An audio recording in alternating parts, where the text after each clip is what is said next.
Bismillahirrahmanirrahim. Assalamualaikum warahmatullahi wabarakatuh dan salam sejahtera.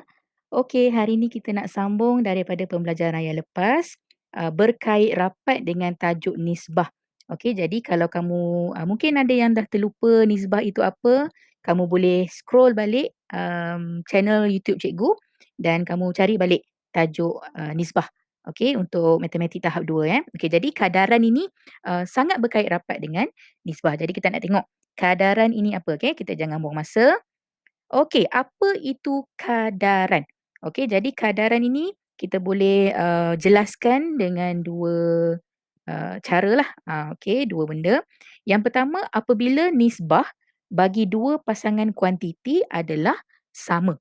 Okey, nanti kita tengok apa maksudnya nisbah bagi dua pasangan kuantiti adalah sama.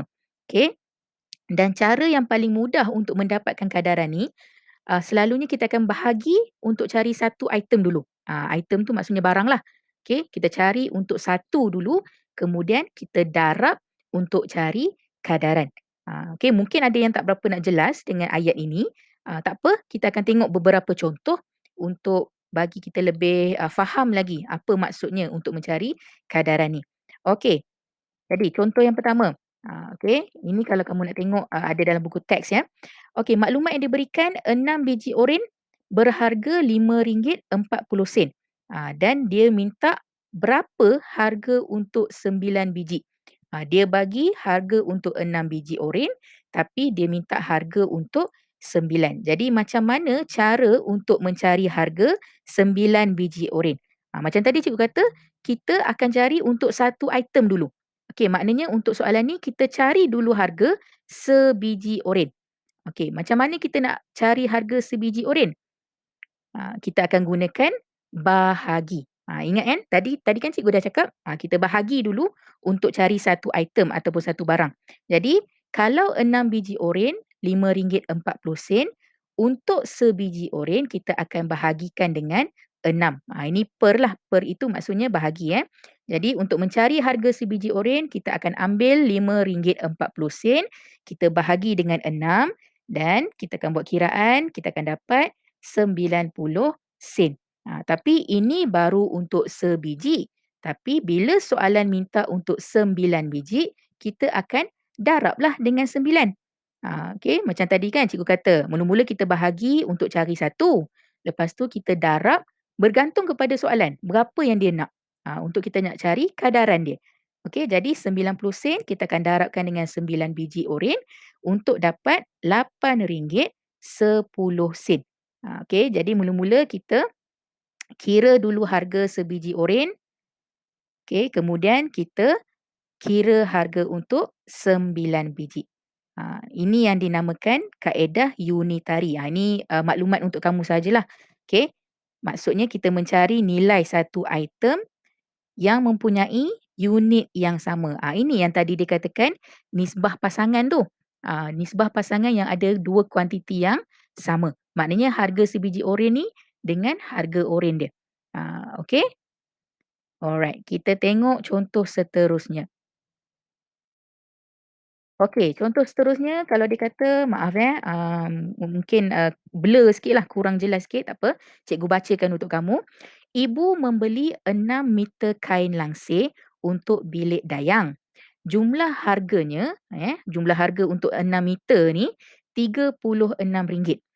Tapi soalan tanya, berapakah harga 9 meter kain langsir? Dia bukan minta 6 meter, dia minta 9 meter. Okey, jadi apa caranya tadi mula-mula? Mula-mula kita akan cari harga untuk 1 meter dulu. Kita akan cari untuk satu item dulu. Kalau tadi dia bagi 6 meter, kita cari dulu untuk 1 meter. Okey, jadi untuk mencari 1 meter, kita akan ambil RM36. Dari mana datang 36 ni? Dekat sini. 6 meter kain langsir sama dengan RM36. Kalau 1 meter kain langsir, kita akan bahagi dengan 6. Okey, jadi kita akan ambil RM36 bahagi dengan 6. Okey, kita buat jalan kerjanya dan kita akan dapat 1 meter kain bersamaan dengan RM6. Itu baru 1 meter. Tapi soalan minta berapa? Soalan minta harga untuk 9 meter. Bila kita dah dapat untuk 1 meter, 9 meter tak ada masalah lah, kita cuma darab sahaja. Okey, jadi RM6 tadi, yang 1 meter tadi kita darabkan dengan 9 meter dan kita akan dapat RM54. Okey, jadi harga 9 meter kain lansir bersamaan dengan RM54. Okey, jadi ingat kita cari dulu untuk satu, kemudian kita darab dengan berapa yang soalan minta. Kalau soalan minta 12 meter kain, kita darab dengan 12. Kalau soalan minta 3 meter kain, kita darabkan dengan 3. Jadi semuanya bergantung kepada soalanlah berapa kadaran yang dia minta. Okey, seterusnya contoh 6 buah beg. Okey, dalam gambar ni ada 6 buah beg berharga RM258. Ni semua ni, bukan satu. Semua ni RM258. Oh, murah Okey, kita nak kira harga kalau diberi 9 buah beg. Okey, 9 buah beg. So, macam mana nak cari? Ingat balik, mula-mula kita kena buat apa? Mula-mula kita kena kira dulu harga sebuah. Okey, maknanya kita nak cari satu beg dulu, berapa harga dia. Kalau 6 buah beg, 258. Untuk cari sebuah beg, kita bahagikan dengan 6. Okey, jadi kita bahagi dulu dengan 6. Okey, kita akan dapat buat sikit jalan kerja. Sifir kena baguslah. Kalau sifir tak hafal, tolong buat senarai sifir dekat tepi. Macam biasalah dalam kelas pun cikgu minta kamu buat macam tu kan. Okey, kemudian kita dah dapat dah harga untuk sebuah beg RM43. Ini baru untuk sebuah. Soalan tadi minta untuk 9 buah beg. Jadi apa kita nak buat? Okey, jadi kita akan ambil harga untuk sebuah beg ni, kita akan darabkan dengan 9 buah beg yang soalan minta. Kalau soalan kata 13 buah beg, darablah dengan 13. Kalau soalan kata 2 buah beg, kita darablah dengan 2. Okey, jadi RM43 ni kita akan darabkan dengan 9 untuk dapat RM387. Jadi nak cari kadaran ni senang.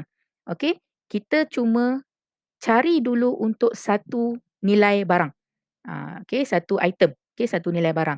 Lepas kita dah cari untuk satu, terpulanglah pada soalan berapa yang dia nak, kita darab sahaja. Kalau soalan kata 9, kita darab 9. Kalau soalan minta 7 item ataupun 7 barang tu, kita darab dengan 7. Kalau soalan minta 20 item, kita darab dengan 20. Okey, jadi semuanya bergantung pada soalan. Okey, yang penting kamu faham untuk mencari kadaran, yang pertama apa tadi? Kita cari dulu nilai untuk satu. Dah dapat nilai untuk satu, selalunya kita akan bahagilah.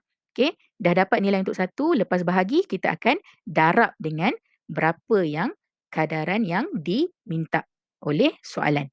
Okey, jadi mudah sahaja. Cikgu harap kamu boleh faham dengan tajuk hari ini dan semoga video ini boleh menjadi rujukan kepada kamu untuk jawab soalan-soalan dalam latihan yang akan diberikan nanti. Okey, jadi cikgu berhenti dekat sini. InsyaAllah kita jumpa lagi. Terima kasih. Assalamualaikum. Jumpa lagi.